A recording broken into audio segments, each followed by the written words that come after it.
Just a quick disclaimer, I'm kind of exhausted. Anyone that's ever been in a relationship with Orchid could Thank you. understand why. Wow. Thanks for that. Well, not anymore. But I have a few short stories, and my first story is a touch on what I think was my last trip to Long Island. It was back in my reckless days. You know, I'm 30 now.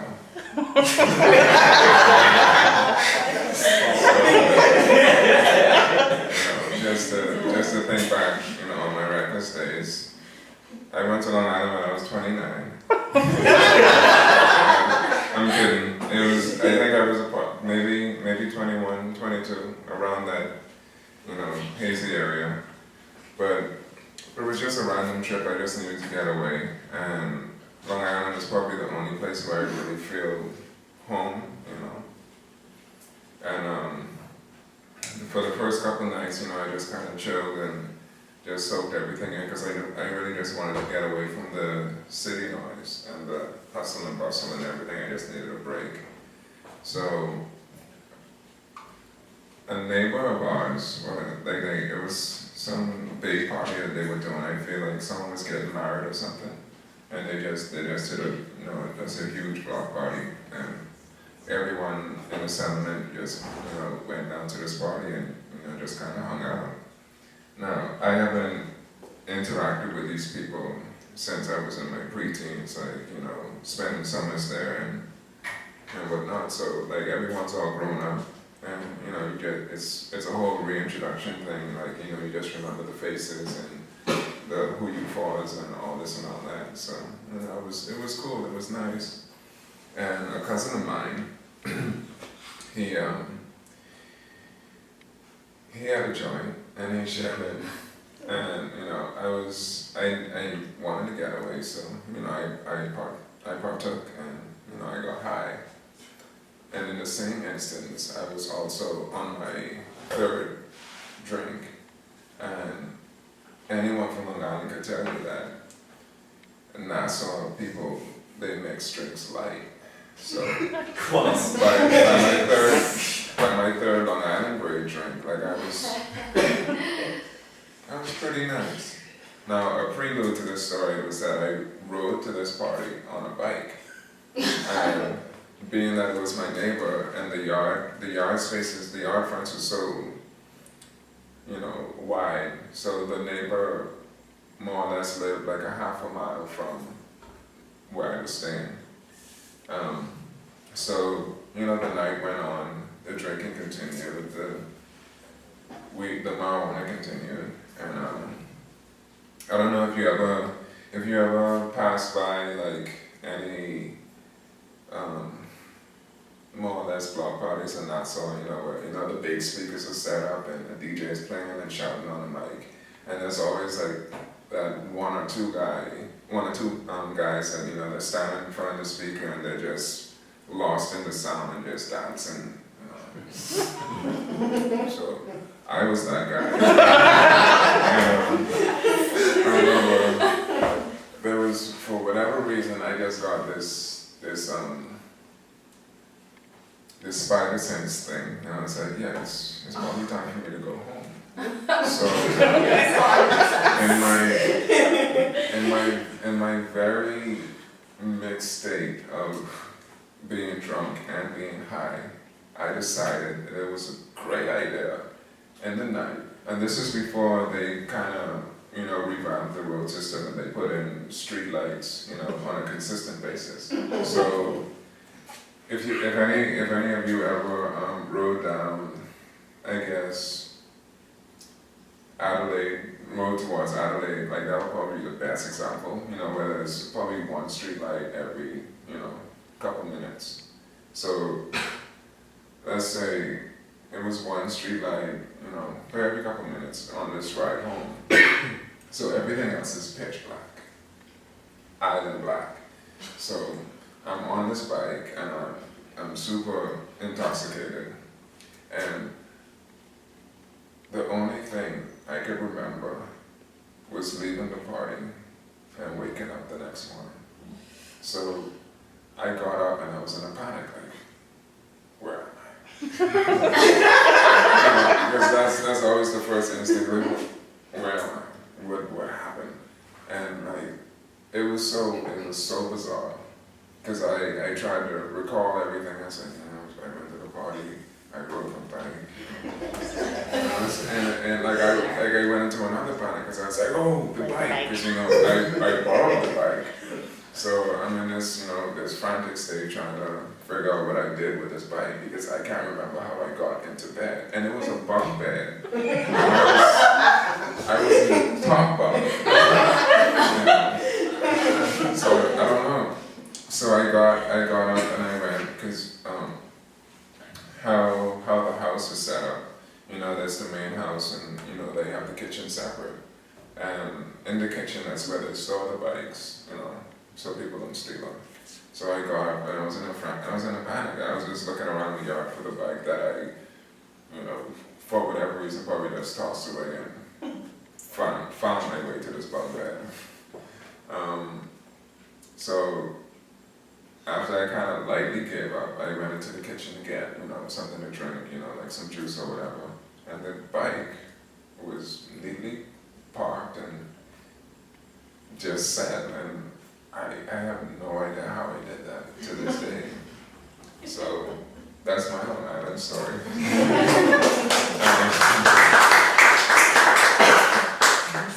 My next story is about my brief trip to New York. It's not as exciting as Long Island. There were no big speakers.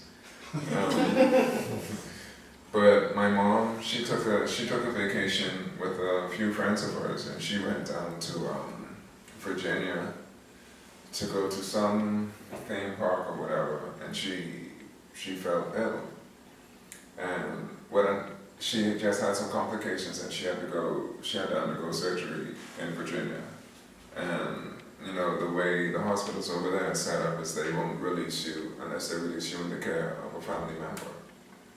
So in an emergency status, I had to go to relieve her in Virginia. And the way she set it up is that I had to fly to New York and catch a train to Virginia. So I was like, that's fine, because there were no direct flights to Virginia, and the connecting flights, it was too much, just to relieve her from the hospital. So I went to New York, and it was the most mind-blowing thing I've ever seen, and I was still in the plane. Like we were flying,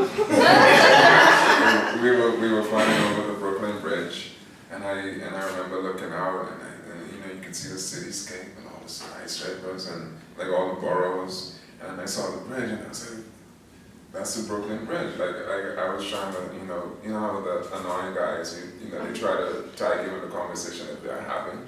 So I was trying to find people, and I was like, hey, Brooklyn Bridge, but like everyone was like, well, the majority of the people on the flight were returning home. So, it was whatever. I was the only excited idiot on the plane. So we touched down, and of course, you go in through JFK. So like, I just saw the Brooklyn Bridge, and the JFK International, and living the life.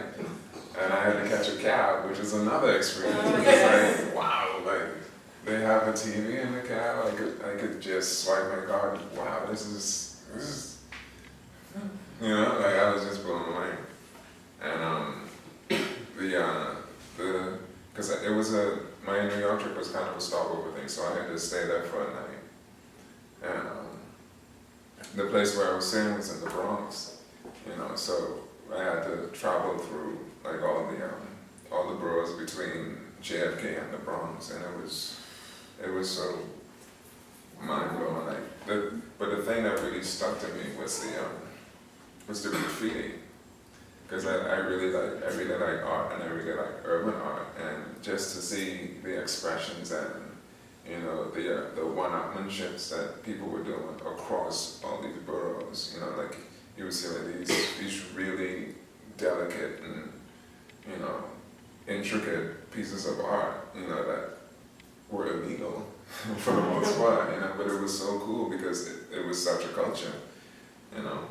So I got in a cab, he took me to the Bronx, and I remember getting out and just looking up, and you know, there were brownstones, like actual, you know, stairways to people's houses and this and that, and that was like all these things, like I had only seen them on TV or, you know, just saw them on the computer or whatever, but I'm seeing these things up close, and it was so breathtaking.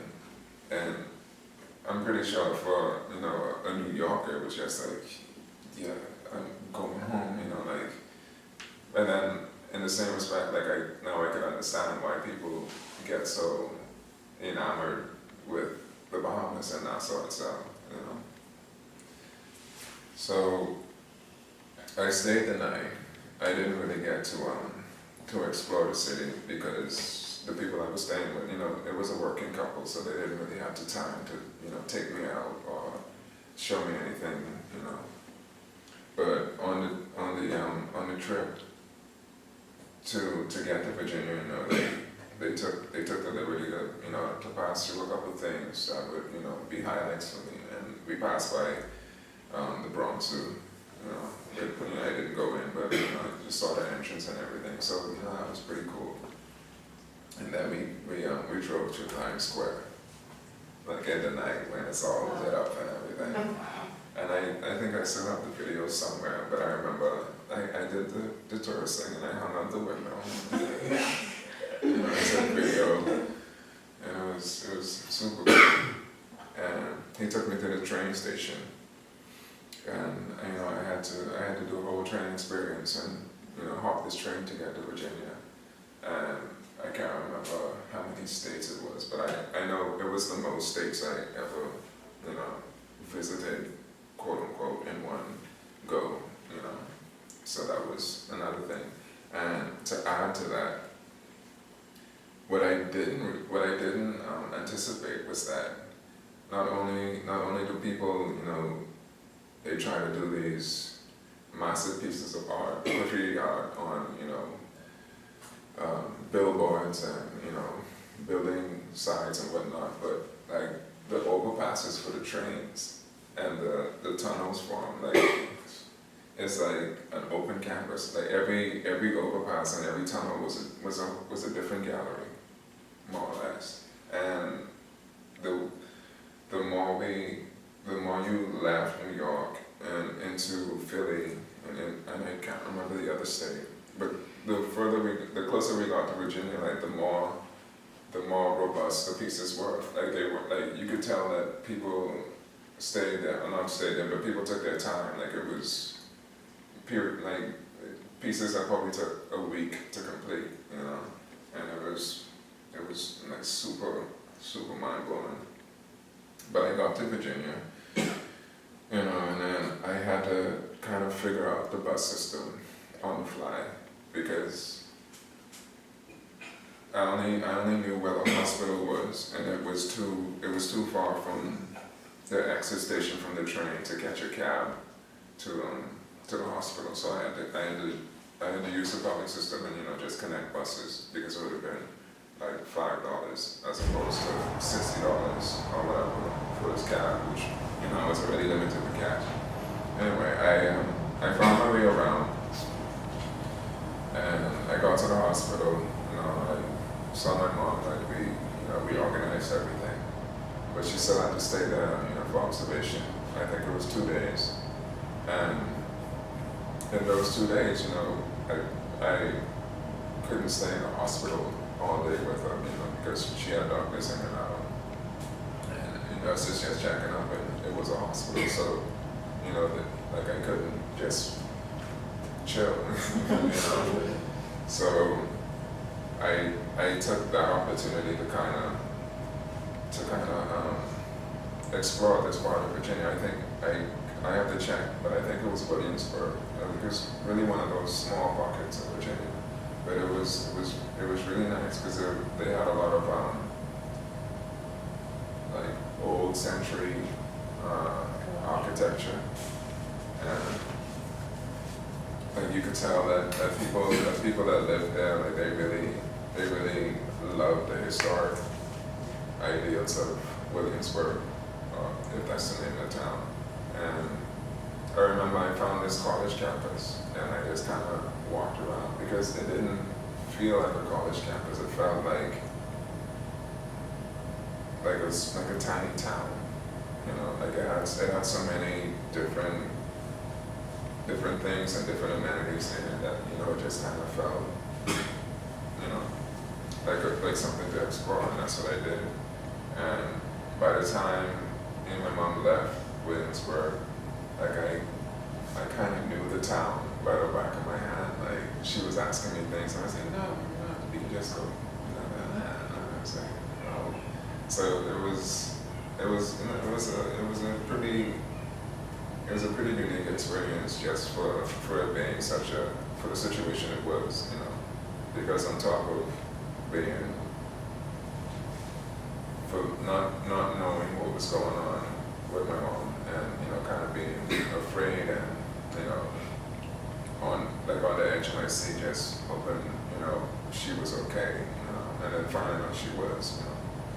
It was all that emotional stuff, and at the same time, like, I was experiencing like so many things, and I think the only trip that trumped that was the trip I took with my girlfriend for my 30th birthday, and she surprised me in our way of surprising each other, which is basically telling each other the plans for everything 2 weeks before the actual surprise is supposed to happen. So that was that, and we went to West Palm Beach for a day more or less, and she knows my musical taste, and she knows what I listen to, you know, when I'm not playing for people. So she knows what I escape to, and she found this concert that Nine Inch Nails was having in West Palm Beach, and that band is probably it's in my top 3 bands, you know, and so it was a real special thing for me, and it was my first actual concert, like, you know, to go to a concert and experience the culture that was there, and to see thousands of people that were more or less just like me, you know, like into the music and knowing, you know, the words of the songs, and like just being electrified by the performances. And it was probably one of the best experiences of my life, just to experience that vibe, and to be able to share it with someone that, you know, that I would want to share it with. And I remember one of the few mini adventures that we had on that trip was this taste for a quote unquote taxi driver, because we needed to get I think it was to Applebee's, and the hotel clerk called. She more or less called this guy she knew to take us to Applebee's, as opposed to calling an actual taxi cab. So we're in this van with this guy that had his daughter sleeping in the back seat, well, in the back trunk more or less. And there was no meter, you know. There were no TVs. I couldn't swipe my card to pay for the cab, you know. So he takes us to Applebee's. You know, it feels like an oddly long drive from what we saw on Google Maps. It's just like, yeah, it's right there. We can almost walk there, you know. So, you know, we got out, and he said it was $40, and I don't know how many of you know walking, but if something approaches her that she doesn't like, that she shows that she doesn't like it. So she doesn't attack this guy, but I'm pretty sure he knew like she wasn't pleased. He was like, yeah, it's $40, but you don't even have a meter. It's $40, like, and you could take any. This is his argument. You could take any taxi cab, and it'll probably be more. I'm actually doing you a favor. I'm giving you just a flat $40 rate. So, just to kill whatever that was, we paid him and he drove off. It's fine. The Applebee's was located like minutes away from the concert grounds. We just wanted to get a quick bite. And after the quick bite, because we were saying it was so close, we could probably just walk there. Worst case scenario. The worst case scenario happened, and it rained. And just I guess you could call it travelers when we ran into this couple, and we just asked them. Well, I saw them. I saw this couple, and Orchid asked them to take us to the concert grounds, and they were kind enough to do so. And it was cool. They were heading that way, and it was just like, yeah, I'll just drop you guys off. And we got to the concert. We experienced the vibe. And bear in mind now that, like I said, the concert grounds was minutes away from the Applebee's. So we were like, let's test the hacker taxis theory. That we probably would have been charged more. So we didn't call a taxi. It was a concert ground, and it was a huge concert, so taxis were already parked up, waiting for people. So we got one, and we were on the drive home, and both of us are kind of just talking about what we just experienced, but at the same time like watching the meter, and the meter's going, and we're like, yeah, we're almost to the hotel, and it's not even $40 yet. So, we're getting closer, and of course the meter is getting closer and closer to 40, and then it surpasses 40. No, it didn't surpass like $39. 40. Yeah, it didn't surpass 40, but it was like she said, maybe $38, $39. So, it was still a pissy situation, but we kind of had to swallow our tongues because he was more or less right, And yeah, that was. Oh, and another thing that we did, like a true Bahamian couple, we walked to Walmart.